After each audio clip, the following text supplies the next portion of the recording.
Hey friend, welcome to She Said, She Said. Here on this podcast, I'm joining forces with top-notch guests to share life and career lessons, always with an eye toward insight, inspiration, and the drivers that help us build influence. I'm Laura Cox Kaplan. I've spent 3 decades mastering the art of influence. Whether you're starting a business, raising money for a cause, advocating for a promotion, or running your own household, understanding the different levers of influence will increase your chances of success, whatever your goals may be. Listening to She Said podcast may just be the smartest, most efficient investment you can make in you.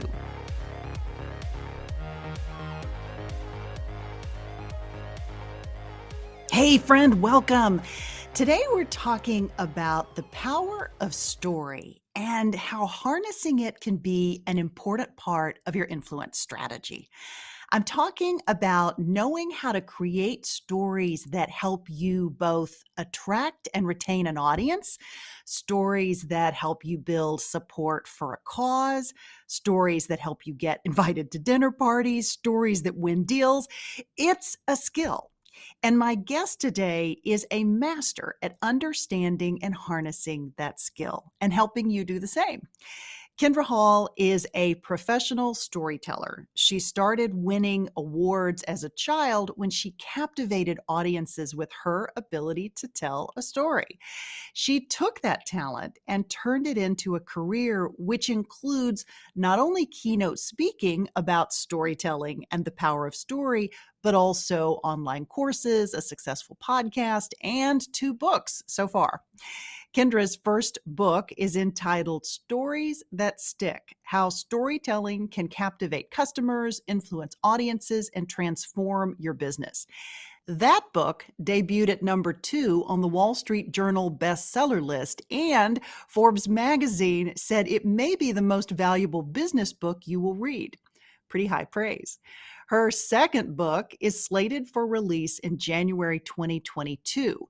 It's entitled Choose Your Story, Change Your Life. Silence your inner critic and rewrite your life from the inside out.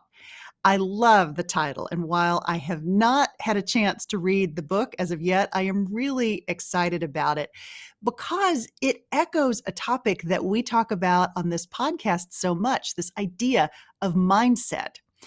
Kindra will give us a bit of a sneak peek into that book, and I've included a link to both of her books in the show notes for this episode, which is episode 166.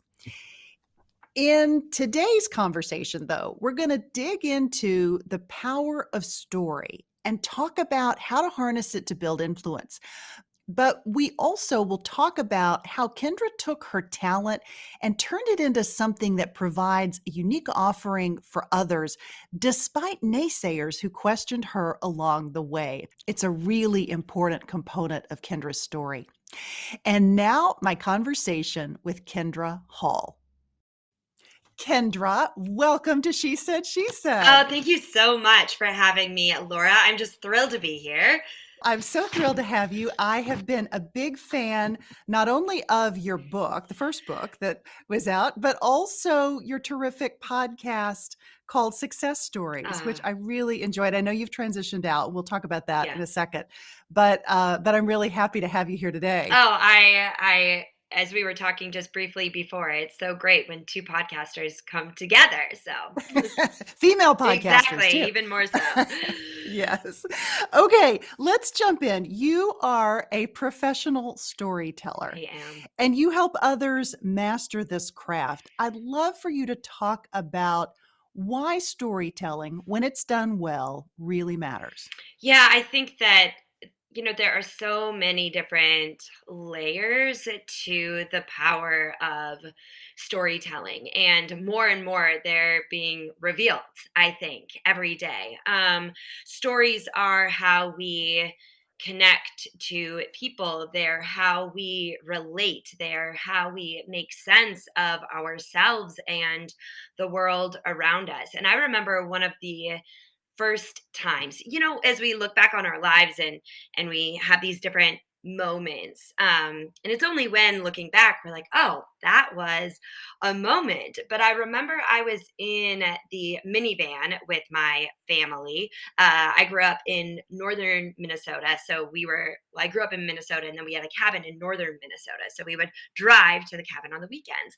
And my dad was listening to sports on the radio. My mother was trying to read a book, complaining that my dad was listening to sports on the radio. I was reading a book. My sister was asleep. My younger sister, she always fell asleep. And my brother was listening on his little cassette Walkman to a tape. And we didn't really know what the tape was. I wasn't really paying attention. Um, but he just kept laughing out loud intermittently throughout the car ride. And I'm an older sister. I'm annoyed by this. I'm like, why does this kid keep laughing?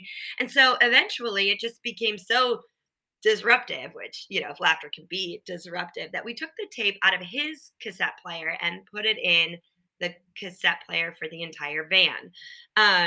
And it was a tape that was recorded at the National Storytelling Festival, an event that happens the first weekend in October in Jonesboro, Tennessee, where storytellers come, people who all they do is tell stories. It's not with agenda or marketing or for sales, but just to share stories. And sure enough, that cassette tape started playing, and you had five different people: me, my brother, my sister, my mom, and my dad.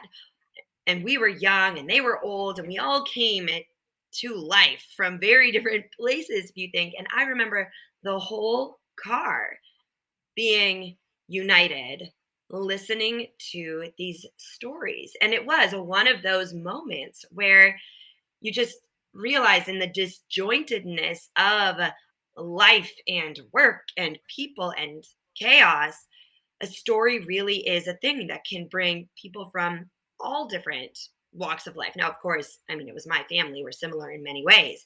Uh, but that is a power that, no matter if you're in a minivan, no matter if you're in a boardroom, no matter if you're in the shower and you're talking to yourself just in your own head about your stories of who you are and what you're about. Stories really, I mean, they run the world. Yeah, I love what you just did there because you illustrated the power of Uh, story with a story. I can't help it. I can't help it. It just is. Yeah, yeah. Yep. There you go. You got me. You caught me.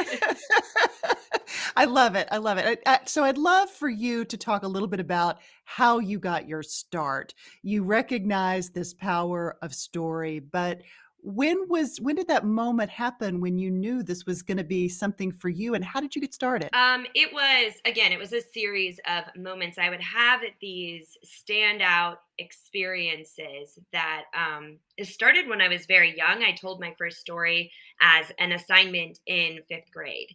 And again, watched everybody, like I could hold them in the palm of my hand as I was telling them stories. I studied storytelling in college and for my master's thesis, examining the role of stories in organizational culture, like how it, and this was even before culture was such a big and important word, or it was, but I feel like it's only gained more importance in the meantime.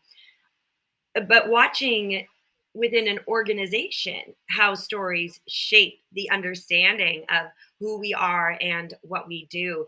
um, at the same time, I grew up going to, after we heard that cassette tape of the National Storytelling Festival, I started attending the festival. I entered a competition where the prize was you got to tell at this storytelling festival. So then I started going to storytelling conferences and more festivals and really seeing. And I think that's a big difference between myself and, because a lot of people now, especially in business, are recognizing and espousing the value of storytelling.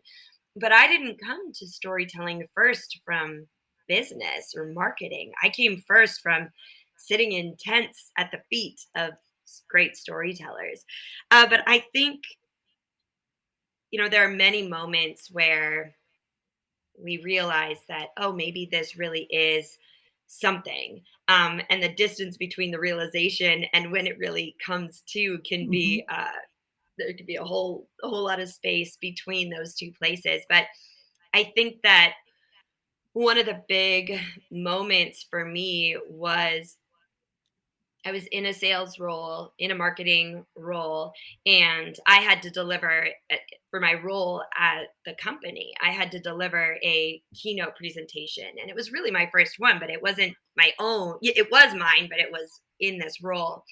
Uh-huh. And I really spent the majority of that time telling stories. And here was this motivated, hyper, ambitious crowd. And you wonder, you second guess yourself, are they going to listen to the stories? And they devoured it. And I think that was one of those moments where I thought, maybe more people need to hear about this. Yeah.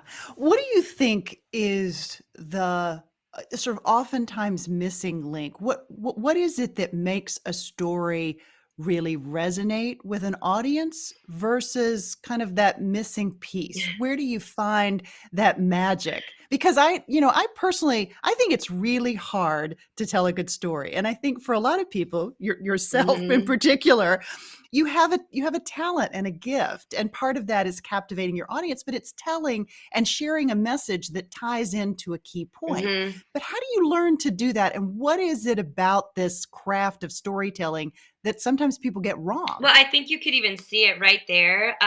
If you were to play back these first two responses that I gave, the first one, and I can criticize myself. I know, like I can critique myself. The I think you did Well, great.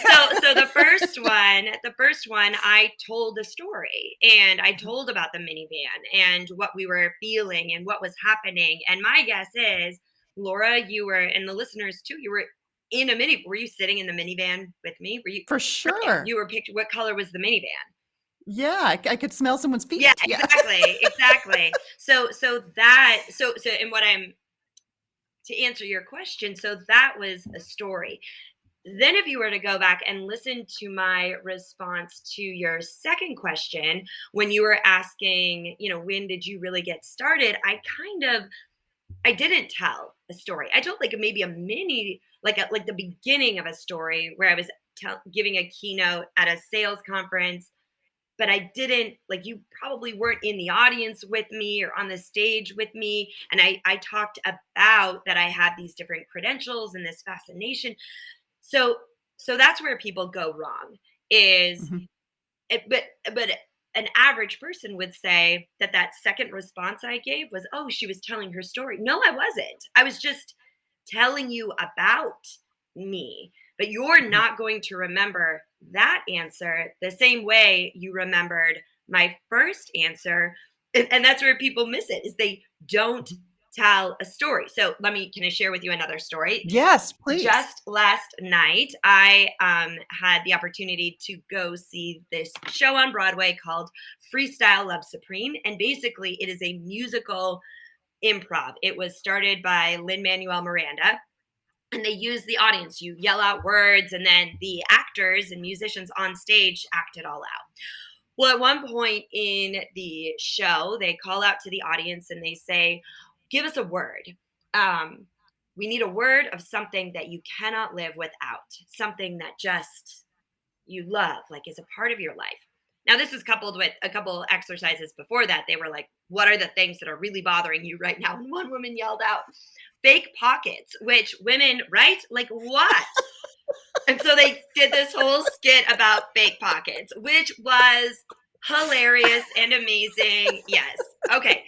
However, this time it was supposed to be something you can't live without. And the audience yelled things like money, which they thought was funny, chocolate, there was like affection. They started yelling things out. And someone up in the mezzanine from the back yelled storytelling.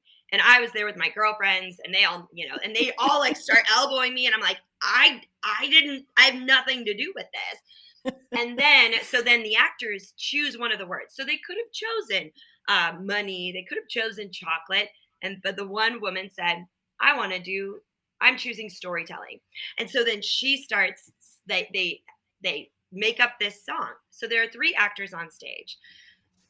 The first actor the first actor tells a story in musical form. He's rapping it about his family being in San Francisco while he's here on Broadway, and how every night when the show ends, he races to the dressing room because it's earlier there to read his daughters a book over FaceTime.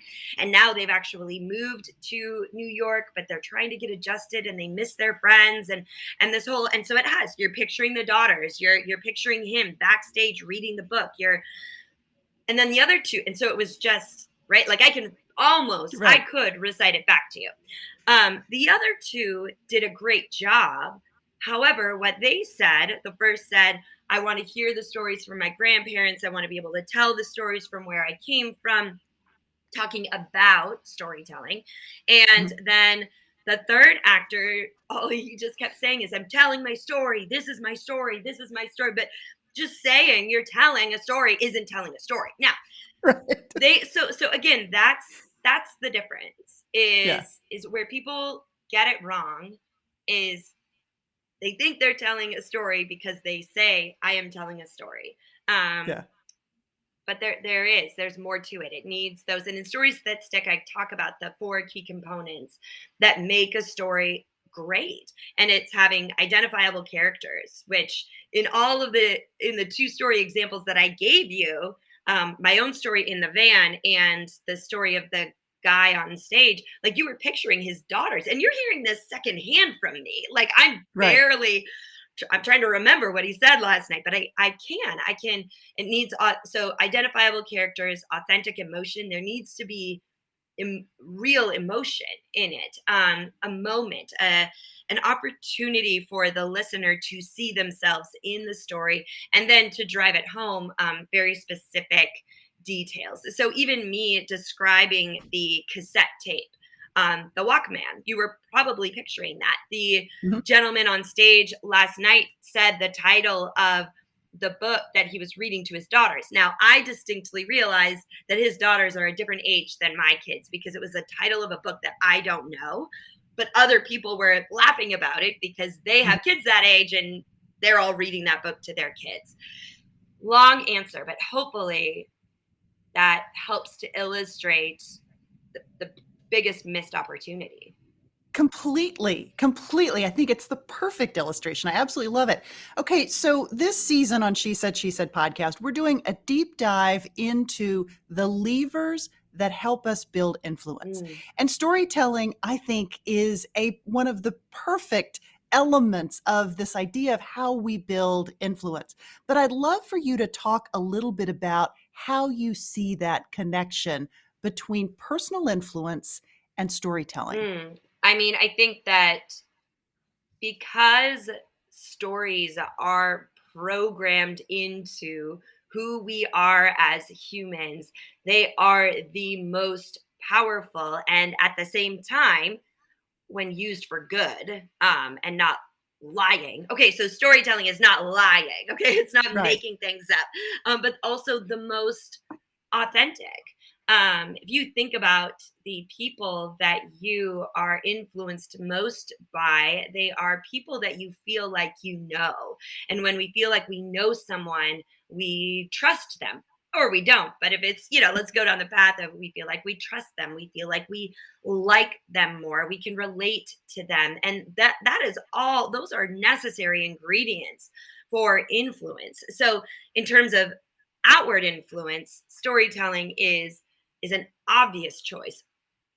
Additionally, I think some of the most, especially for women, the most important people we need to influence are ourselves, and Right. to, like, influence us to take that risk, or to move in this direction, or to, like, how do we it need, like, internal influence is equally as important, because if you aren't fully influenced by your own personal power and who you are and what you're here to do outside of anyone else, how can you ever effectively influence outwardly? So I've found the personal influence, the internal influence, is a journey, for certain, just like most things are. But that's what I would say, how storytelling is important on those two very different but equally as essential levels.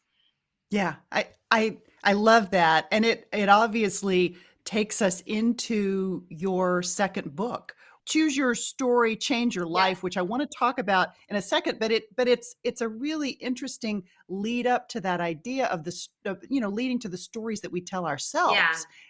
Yeah, and I think that, and before going to talk a little bit more about the outward influence as well, because I said the word and I heard myself say it, the word authenticity, which is a big buzzword in business and one that women are paying very close attention to. We also have vulnerability. How do you know, how do you show your humanness? And I think that, again, business is all about people, and instead of and and the wholeness, so you will be more equipped to influence people if they have a better sense for the wholeness of you as a person. The problem is we often edit that wholeness out, and a way to bring it back in, our humanness, is to be consciously sharing stories. I mean, almost systematically, to be like, oh, this week I have our weekly meeting. I need to make sure that I open it and or close it with a story about me, a story about something that happened that week, and maybe it ties into like the key message of the meeting that week. But really seeing each one of those opportunities as an opportunity to re-inject humanness, which then only leads to more authentic influence. Right, right. I wanna state something that I think should be obvious, but that I think often isn't, and it's that your story is not just a story to connect with somebody, even though that's a helpful thing, but it's a story with a purpose. Yes. There's a reason why you're telling the stories that you're telling, and it's leading to a point, and I think that that's oftentimes the piece that sometimes misses, that people tell all sorts of stories, Yeah. and you're like, why the heck did they just tell me that story, Yep. right? And what it, because yes, there are stories that are designed just for connection, and then there are the stories that are strategically placed to illustrate a point, to encourage a particular, to encourage and influence a particular behavior. And sometimes, I mean most times, I find it happens that we are more, we will take more action. We are more persuaded by the stories we hear than by the list of logical reasons why we should take this action. And I also Yeah. think that there's a really cool, it's a technique I like to use a lot, is that story gives you this opportunity to respond and maybe even direct action, but doing it indirectly, almost like suspending your preferred path forward, so that the other person has ownership in making that decision. So you can tell, this is unrelated to business, but I had a woman write me on Instagram, and I had just taken my family to Hamilton. It was a big goal of ours. It was something very celebratory, especially having survived, or continuing to survive, the pandemic here in New York City. To be able to take my kids to Broadway to see Hamilton was a very big deal. A woman wrote Yeah. me and said, my son has been, knows every word, loves the show. Like, what? But I can't, his birthday's coming, or his graduation's coming up or something. Is this, it's just so expensive. Is it worth it? Mhm. And I don't know how much money. Those tickets are obscenely expensive. Like, Right. that's a judgment we all have to make for ourselves. I can't tell her what to do. I think it would make a great gift. So instead, I wrote back with a story of a time in high school someone gifted. me tickets to the show that I knew every word to. It was Rent. Uh-huh. And that I still remember exactly what it looked like, what it felt like to be sitting in that theater when the curtains opened. And it's something I Yeah. will never forget. And the gratitude is still tip of tongue. So there, right there, I didn't say, go Uh-huh. buy the tickets. I was like, I can't tell you whether or not you should buy the tickets. Here's a story. And she was Yeah. like, oh my gosh. And I think she probably went and bought the tickets. Oh, I love Yeah. that. I love that. I love that. I think it's worth it too. But you're right, it It's is also expensive. on Disney Plus. So there you go. So I would love for you to talk a little bit about the process that you go through. And you mentioned this a couple minutes ago, talking about the importance of reflection as you think about your stories, right? What's your process for developing stories and thinking, sort of thinking through those points and generating that material that you can pull from? What kind of process do you go through for that? um, for me, it varies. I am constantly, right now, a lot of what I'm doing is watching the stories that are happening right in front of me. So there, you really have two options when it comes to story materials: stories that happened in the past and you remember them, or stories that are happening right here in front of you and you notice them. So actually, that story about the show I went to last night, I just remembered it when I woke up and like jotted down freestyle love supreme. Two people didn't tell a story, one person did, and I have a little notebook that I just like keep I keep my little stories in. So that's there's one side of it where it's having stories available. And in terms of the story process, I often think about like, what is the theme? If I need a particular story for something, what is the Mhm. message I want to deliver? And then what is a story I could tell to illustrate that message? So it's that combination. And remember, it's finding the stories, an event that has it, that there's a moment, that there's characters, that there are emotions. And sometimes it's harder to find than others. I was actually just looking for a story, trying to find a story just earlier today. And I went out to the living room and I said to my husband, hey, I need a story about this. And I'm drawing a blank because a lot of times our stories don't sound like stories to us. They just sound like life, right? And so we don't Right. see them for distill. And if that can happen to me as the person who's a professional storyteller, it could certainly happen to you. But I went out to get kind of that outside perspective, and I said, "What are?" And then he gave me a few ideas. And it was like, okay, now I can go back and find like specific moments, specific events in my life to use as stories. Mhm, mhm. I love that.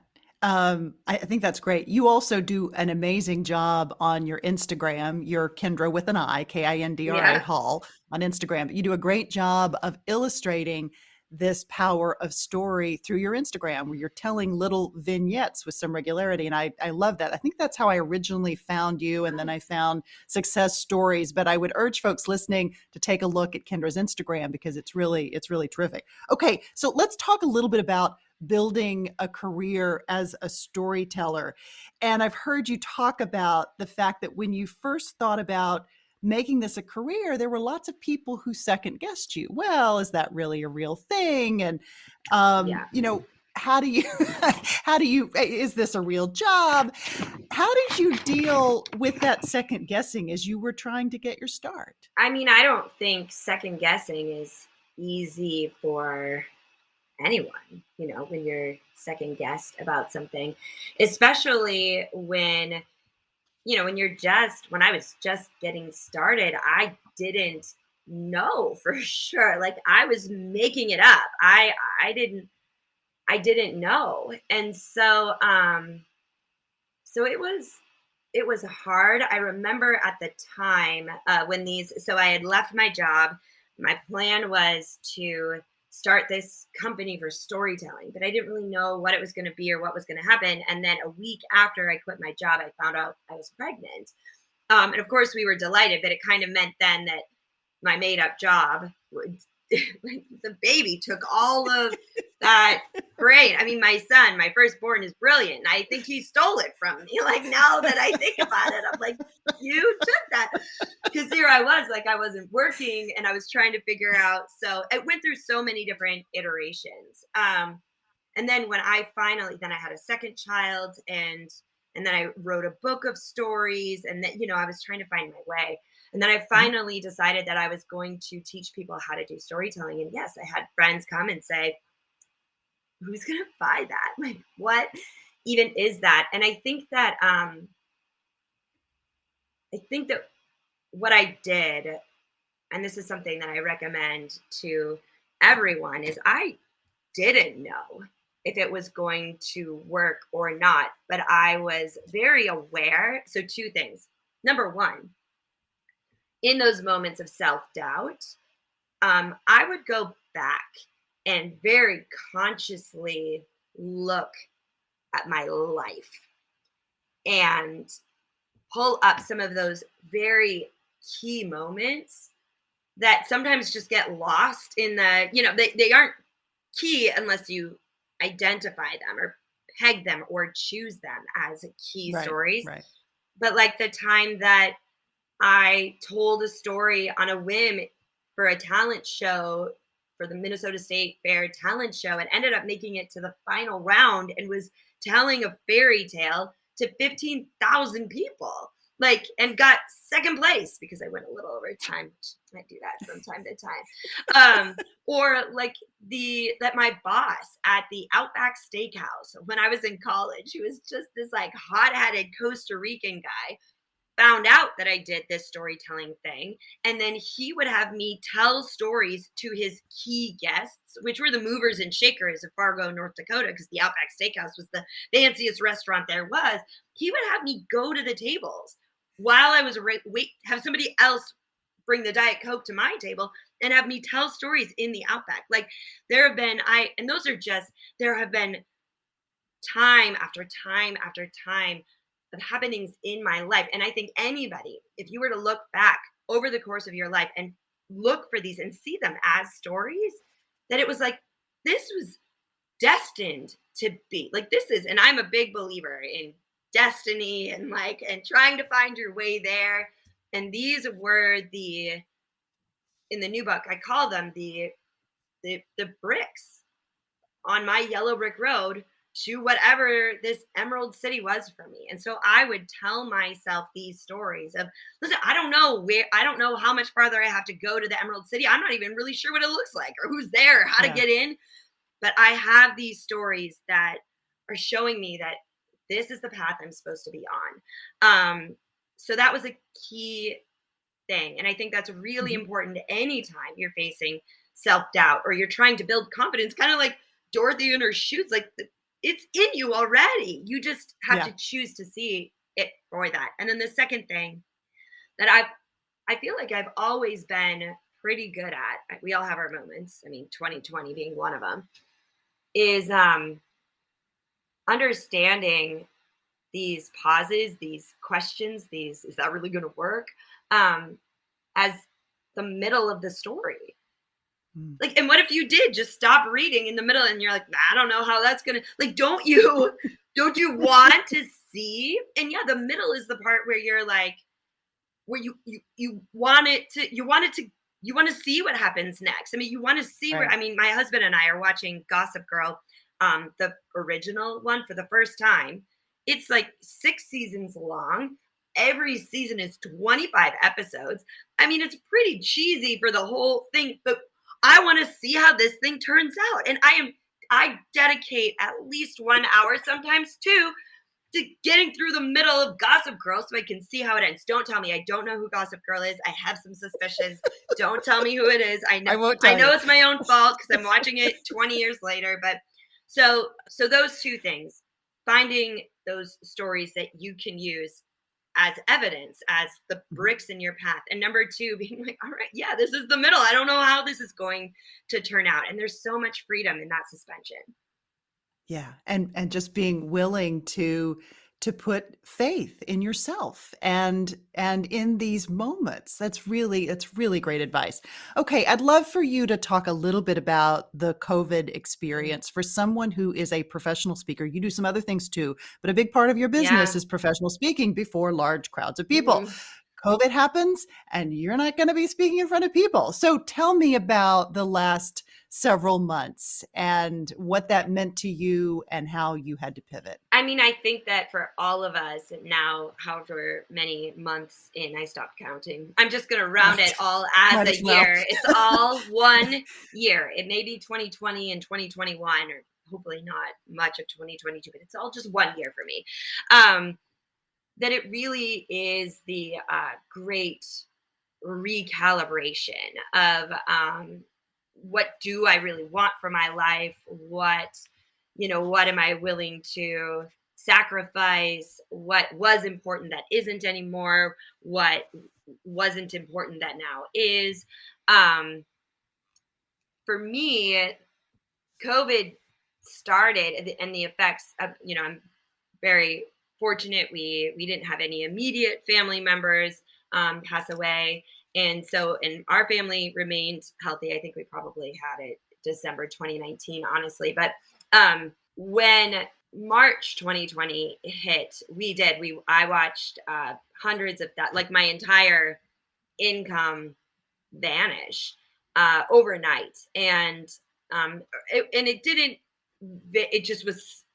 We just didn't know what was Right. going to happen, and then on top of that, we were in New York City. The city was desolate. We had our kids at home trying to learn. But a big story for me that I'm always working on is money stories. And I think money stories is a big story for anyone. Money, and then it ties to value and it ties to Mhm. self worth. Um, and for me, it was a big middle of the story moment, Mm. because we just didn't know what was going to happen. And eventually events started booking virtually, and everything kind of evened out. But I remember one day having this one really big important event, like a dream event. I just couldn't even, I was so excited for it, and it canceled. And I was so mad, just like it could. And I took whatever it was a lip gloss in my hand, which I'm kind of upset about. And because lip gloss is, when you find a good one, you know. Right. And I just threw it across the room. And I'm not really a thrower. I was in my bedroom and I got off the phone finding out that this event had to cancel or go virtual or whatever. And I threw it across the room. I just screamed and I just ran out of the house. And I remember I ran to Central Park. I didn't even say goodbye to my family. I was like, if a bus hits me, fine, fine. Like, at least I don't have to worry about this anymore. And I sat down in the park, and I yelled up at the sky. I was sitting there crying, pretty much alone. There weren't very many people there. And I was like, what do you want me to do, God? Like, I've been following, I've been laying these bricks, I've been building my company, and you're just taking it all the while. Like, give me a sign. I'm not one to yell at God and ask for signs, but I'm like, give me a sign. I was just sobbing. And this girl comes walking over and was like, are you okay? I was like, no, I'm not okay. I can't even talk to you right now. Like, what? And she's like, my name is Anya. I know this is such a hard. Do you need someone to talk to? I'm like, good. She's like, and then she started telling me stories of her family who was in Spain, and she had friends in Italy, and what it means to be a New Yorker, and that we're going to get through this, and enough for me to stop sobbing. But it was still like, and then she said, it's all it's all going to be okay. And then she just disappeared into social distancing world. And I remember sitting there and saying to God, it's not good enough. Just some random woman telling me it's going to be okay. I know I asked for a sign, but I need something better than that. Like, it was such a, like, an immediate, but then I did feel this sense of calm, not not the peace that passes understanding by any means, but this calm. And it was again this you will tell this story someday and see it for what it was. Like, you again, you are in the middle of this thing right now. Someday you will be looking back on this moment. And I think the whole pandemic was that for me, continues to be that. And I've been uh, just fascinated every day to be like, oh, this is the middle of a story. Oh, this is a middle of a story. Oh, look at, my daughter Yeah. just had it's these lingering losses. She just had a big lingering loss. And, to say to her, like, well, you will tell this story someday when you're on the other side of it. You're giving her such a gift in helping her thinking about really reframing what's happening in that moment, Hmm. right? That this is an opportunity to learn and grow. You don't know where that experience is ultimately going to take you. So your second book is coming out in January of 2022. Hmm. We talked a little bit about that at the beginning of the conversation, but I'd love for you to talk about, why did you decide to write this second book? Yeah. It I have to say, I'm really excited to read it. I've been reading the little excerpts, but I'm really looking forward to reading it, because it taps into something we talk about on this podcast a lot, which is, a version of this idea of mindset, Hmm. right? In Absolutely. in your case, it's the stories you tell yourself, but it's also it's the Yep. mindset that you're approaching the experiences that you're having with. So talk about why this book. When was that moment where you're like, okay, this is the book I have to write next? It's funny that you ask, because the book I planned to write next, that seemed like a very natural progression as I was had released stories that stick. And when you're a writer, you start thinking about what's next. And my thought was that I would write stories that stick, but like the leader, like a more Mhm, like more in depth on leadership, or even women, and like how mhm, professional women can use stories. That's what logically made the most sense. But I started to notice, even when I was on stage, or when I was posting on Instagram, or whenever I would talk about this idea of watching the stories I'm telling myself, or, making different choices in what stories I tell to help get me through a particular barrier, or um, a limiting belief, that those were the messages that lit up. Like, I would get all the response to it, and people and so it was a little bit risky from a publishing standpoint, if I'm completely honest. I'm an mhm. author. I went in to have a conversation with my publisher, hoping that they would sign me again. But it seemed like it is a slight deviation. It still is Right. storytelling, but it's more personal development. Of course, the stories we tell ourselves definitely impact our careers and our professional lives.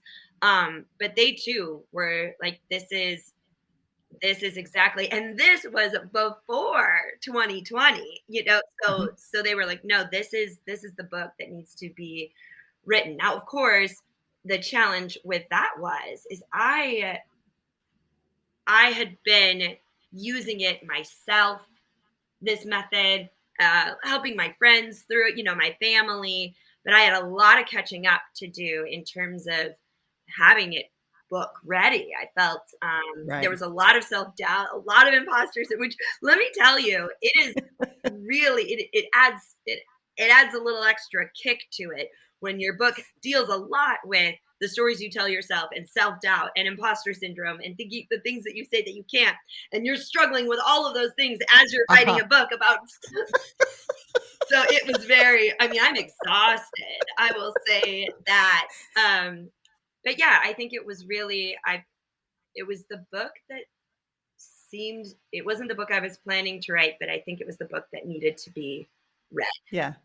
Can you share any of your tactics or tips for, sort of, for lack of a better term, keeping your head above Yes. water as you're dealing with, I mean, it is anytime you write a book of any kind, Yeah.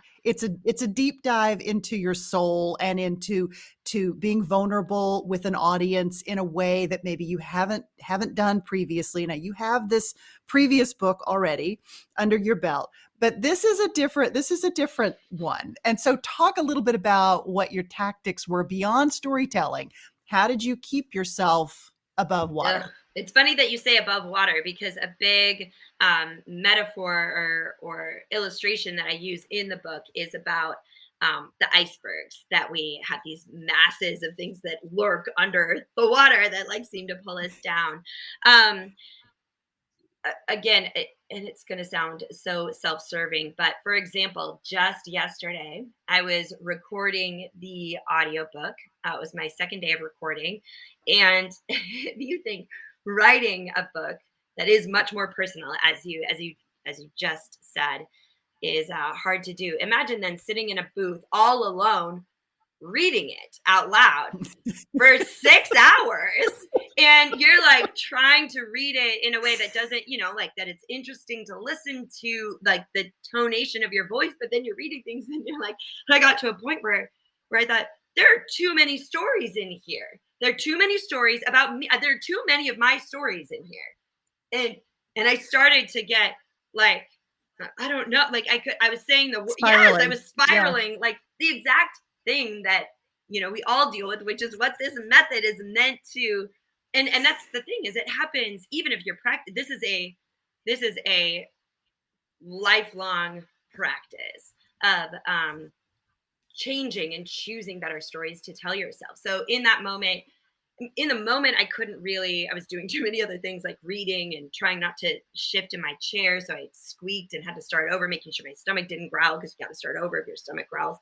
Right. But on the It's amazing that that will be picked up on the It mic. is like the sound tech will be like, can you, yeah, that was, I What's heard that that one, I was growling? like, oh gosh.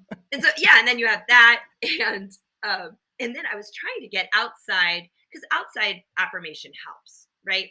uh and my sound tech the other day, I asked him, I'm like, hey, so what do you think so far? He was like, I don't read this kind of book. I was like, gosh, this is so bad. Anyway, um He should have been a I she. know, exactly. That was That was the one of the problems. exactly. And I was supposed to have a female tech yesterday, but then her computer broke, so I ended up having, anyway. The point being, so one of the stories I was telling myself, which is so, I mean, the many layers of this is really overwhelming. One of the stories I was telling myself was that my book had too many stories in it. Okay, about me. So, which is the reason I bring that up, is because Laura, you just mentioned this is a much more personal book because it's a much more individualized personal topic. So on my walk home, I knew that I had to directly attack that belief, that story I was telling myself. So I told myself stories of other books. This is one of the stories that I was using, of other books that were huge bestsellers because the author was sharing their own stories, was opening up, was, like Glennon Doyle's Untamed. I mean, you could go back to Girl Wash Your Face. Like, I haven't read Tabitha Brown's new book. Mel Robbins' book is an instant New York Times bestseller. Mm. All of these women being very generous with their stories. And that made me, that right there, I was like, and I told myself the story of watching these women and how I felt watching their success as confirmation that this is the right move.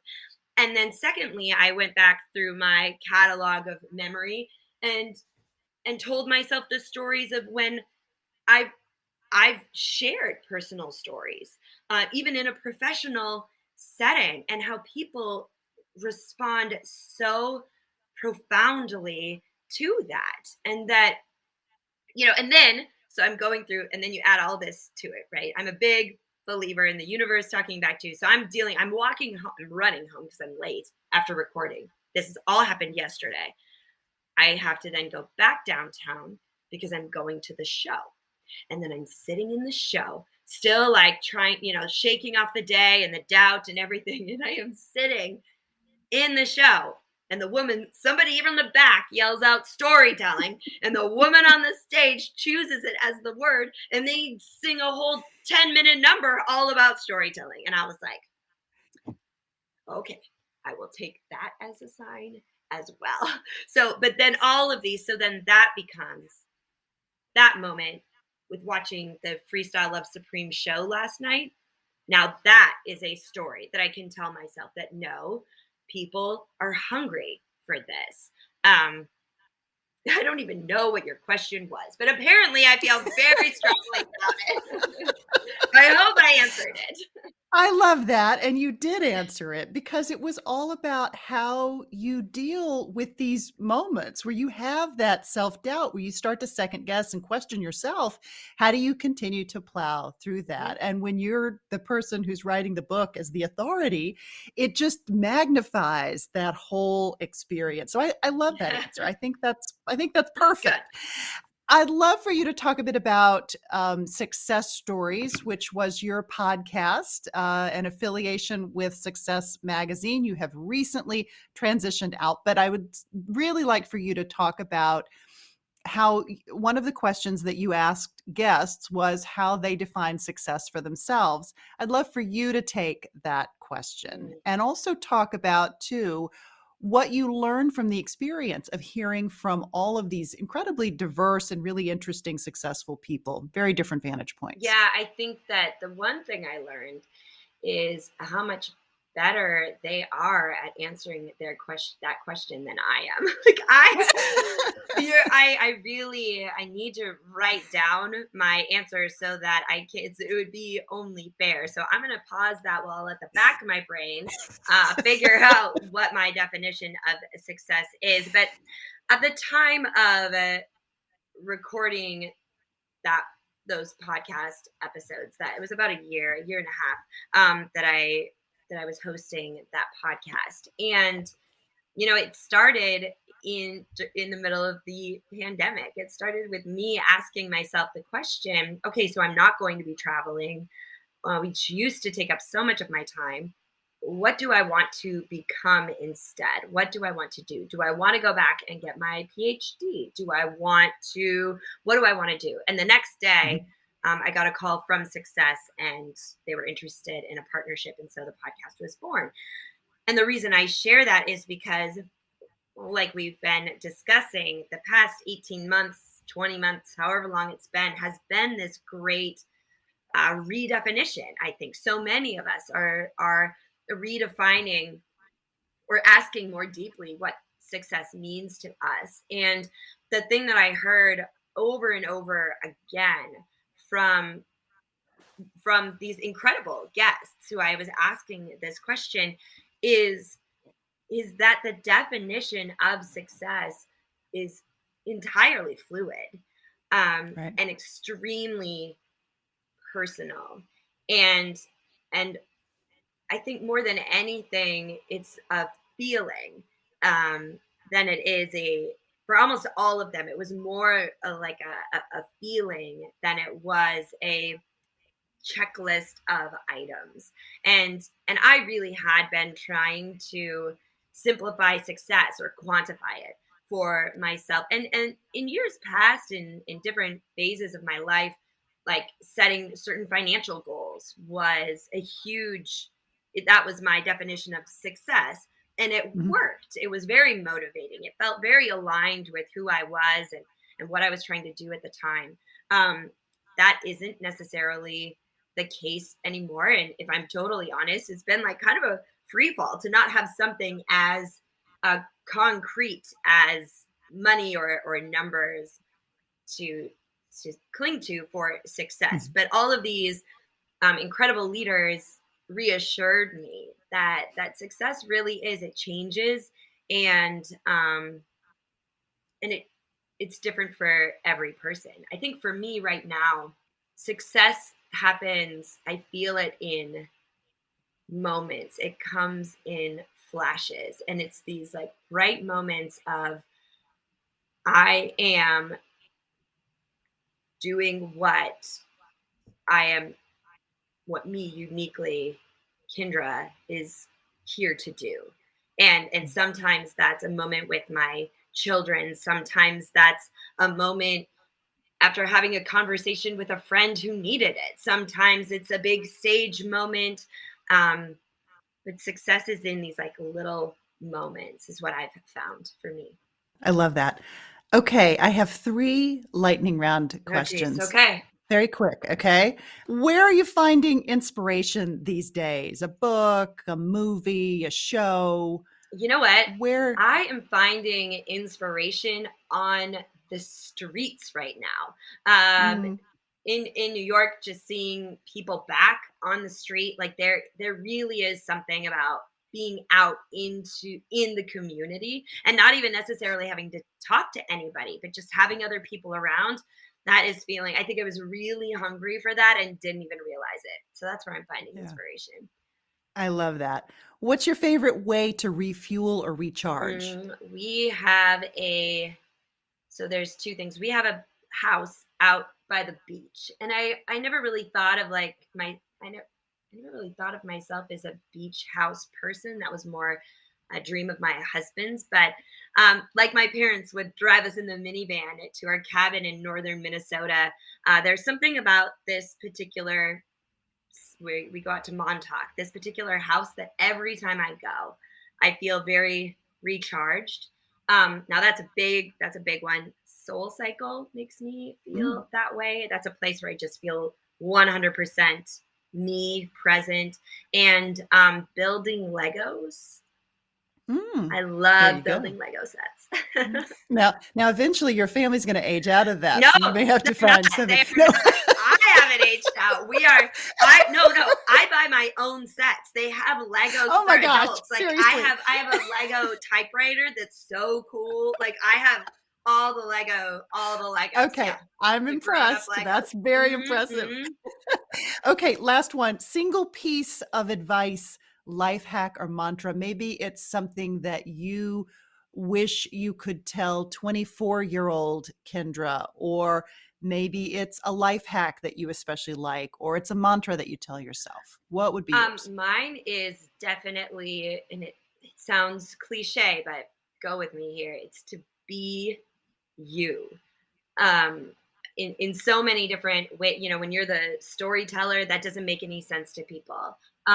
When you're a really enthusiastic person in a world that is, everyone kind of wants you to be muted. I remember even back at the beginning of my as I was hoping to become a keynote speaker, watching videos of other speakers to see what they were doing. And of course, it was usually videos of men because there weren't that many female keynote speakers. And even the way they moved across the stage, I was like, how do they move like that? And I'm like, oh, because they're in loafers. And I feel most powerful in heels. Like it was, Right. but when I was trying to, I mean, success leaves clues. So it's good to watch others and gather that information. But what I've learned time and time again is, while there may be clues from other people, I still have to be me. Even if it doesn't make any sense to anyone else, I have to be me. And anytime now I've gotten pretty good at it. I'm like, this is me. Like, what do you want? I'm pretty good at that. But at 24, if I were to tell my 24-year-old self, she needed to hear it. Yeah, I love that. What a perfect answer and a perfect way to end this great conversation. I've so enjoyed getting to know you. Thank you so Oh, much. thank you so much for your great questions and this. Thank you so much, Laura. Uh, Thank you. I really, really appreciate it. Oh, Kendra, I almost forgot. You have a special offer for pre-orders of book number 2, which is coming out soon. It's available for pre-order now. Tell us about that offer. The book is Choose Your Story, Change Your Life. You can pre-order the book now, Amazon, Barnes & Noble, indie bookstores. And then once you do that, go to the website, chooseyourstorychangeyourlife.com. Enter your info. You'll need to just upload like the screenshot of your order. And then we have a whole, you'll immediately get a mini course that helps you dive into the first step of the choosing your story method. I'm going to be hosting a 90-day series where every week we'll be attacking one of the big limiting beliefs that people have. So make sure, if you pre-order the book, to go to Choose Your Story, Change Your Life, so you get to take advantage of all of those things. I love that. We will include all of that information in the show notes as well. Kindra Hall, thank you so much for being here today. Thank you. To learn a bit more about this week's guest, Kindra Hall, check out the show notes for this episode, episode 166. You'll also find the links that Kindra mentioned in our conversation, including links to both of her terrific books. Now remember, you'll receive some bonus material for pre-ordering a copy of her soon-to-be released second book entitled Choose Your Story, Change Your Life, Silence Your Inner Critic, and Rewrite Your Life from the Inside Out. You know, I especially loved how Kindra uses everyday stories and details to make her messages more memorable and to stick. What's so amazing about her message is that storytelling is available to each and every one of us. The stories she told in our conversation so perfectly illustrated her points. They were relatable and based on real-world experiences. Undoubtedly, Kindra has an incredible gift for finding those stories and for weaving in the lessons and messages that she wants to impart. But I hope you found her advice and best practices for how to do so in your own storytelling to be helpful and a good investment of your time. Friend, I am delighted that you joined us today, and I would love to hear what you thought of this or any of our She Said podcast episodes. You can send me an email via the contact link on the website at shesaidpodcast.com or message me on Instagram, Facebook, or LinkedIn. I'm at Laura Cox Kaplan. I'd truly love to hear from you. Also, you may have noticed that we have a new look, and I'd love to hear what you think of that as well. Until next week, take care. I'll see you soon.